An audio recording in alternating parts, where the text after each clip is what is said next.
அவனால நமக்கு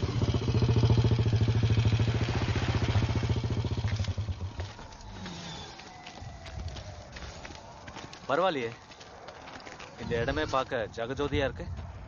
நீங்க பண்ணதை விடவா? சாரி. பரவாயில்ல, இருக்கட்டும். இப்போதைக்கு எங்களுக்கு அதான் தேவை. ஸ்டார்க் அவன் வந்துட்டான். பேனரா? இதைத்தானே எதிர்பார்த்த? அவனை சீக்கிரமா மாற சொல்லு. அந்த ஏலியன்ஸ்க்கு சங்கு ஊத.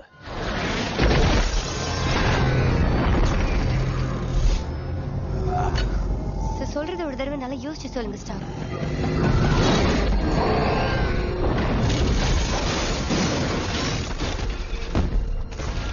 டாக்டர் பேனர், உன் கோவத்தை வெளிப்படுத்த வேண்டிய நேரம் வந்துடுச்சு. ஒரு ரகசியம் சொல்லட்டுமா கேப்டன்? நான் பிறந்ததுல இருந்து கோவக்காரன்.